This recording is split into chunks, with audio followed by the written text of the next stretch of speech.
AP Precalculus. It's the talk of the century. People are saying it's a joke, others are saying it's way too easy. The real answer is AP Precalculus is a joke. Last year, over 200,000 students took the AP Precalculus course, with 175,000 of them taking the exam. What's crazy is that 75% of those 175,000 students scored a 3 or higher on the exam. A 75% passing rate on an AP exam is literally very high. It's already high that it's actually the second highest pass rate among AP math courses, right behind AP Calculus BC with an 80% passing rate. Now, the thing about AP Calculus BC is that the threshold for the class is already high, and most of the people taking that class are geniuses. But the thing about AP Precalculus is that not everybody in that class are geniuses. So, what does that say about the exam, and what does that say about the class?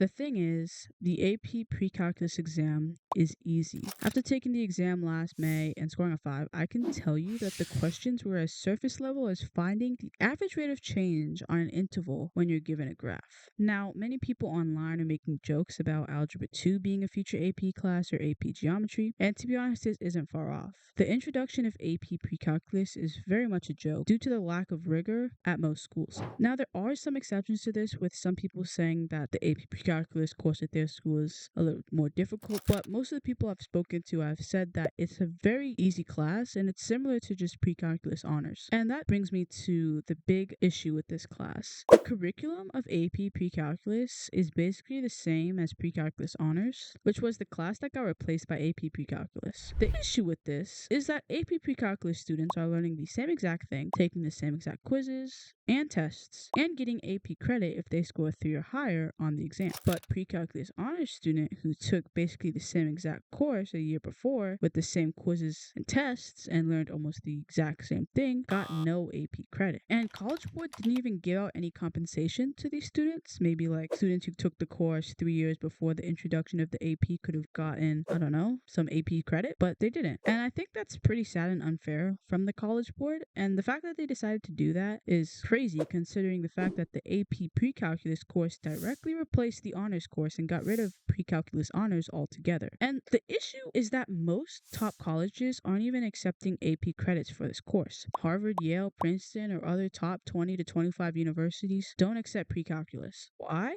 Because in reality, AP Precalculus isn't an AP course. The rigor and curriculum is basically the exact same as Precalculus honors, and that basically means that you're learning the same thing as an honors class, yet there's an AP in front of the name. So colleges will see this course and realize this course isn't very hard, since AP classes are supposed to be college level, when in reality, AP Precalculus really isn't. Now, I'm not saying that you shouldn't take AP Precal or that you should drop out. Yes, I think it's a decent course and prepares you for calculus somewhat. However, it gives students false hope, like, oh, I'm taking an AP math class. Surely schools will take it, but in reality they won't. And if you score lower than a 5, your score will most likely be ignored or you shouldn't even submit it. Take, for example, Algebra 2. What if AP Algebra 2 existed? Is Algebra 2 a good class? Of course. Is it AP level? Is it college level? Obviously not. It's Algebra 2. And the same saying can go for Precalculus and AP Precalculus. And what's even crazier is that the College Board has decided to introduce AP Precalculus A, B, and BC, which makes absolutely no sense to me because Precalculus doesn't need to be split into 2 parts, let alone add AP to the front of the name. At my school, most people are saying AB is really easy, and someone told me they completed one of the quizzes in like 5 minutes. And the problem with this is, why are we offering such easy AP courses? I don't think students are adequately learning the basics that are necessary for AP Calculus, and I feel like we're just setting them up for failure. The thing is, calculus actually has some rigor, whether you're taking AB or BC. But if you take a joke course like AP Precalculus AB, how prepared are you going to be for that rigor? You're going to step into that class and realize, wait a minute, we didn't learn this when we were doing some easy sine functions in AP Precalculus AB. And you might might say there are other easy AP courses out there like AP Environmental Science, AP Comp Sci, or AP Government. But the thing is, AP Precalculus, especially AB, is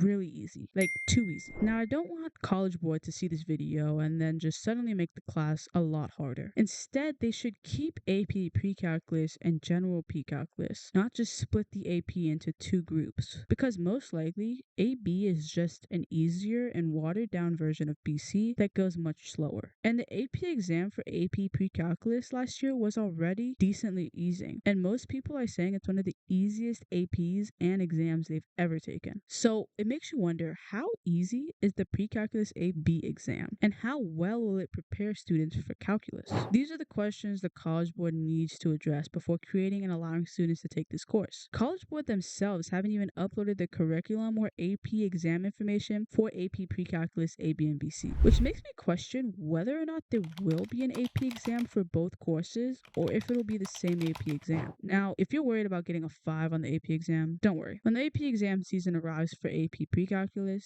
I'll be uploading a plethora of content and tips so that you can get a 5. But what do you guys think? Do you guys think AP Precalculus is actually hard, or do you think splitting it into two groups is one of the worst decisions ever? If you found this video helpful, consider leaving a like and subscribing. Join the Discord community and leave a comment down below on what you think and what the College Board should or shouldn't do considering this course.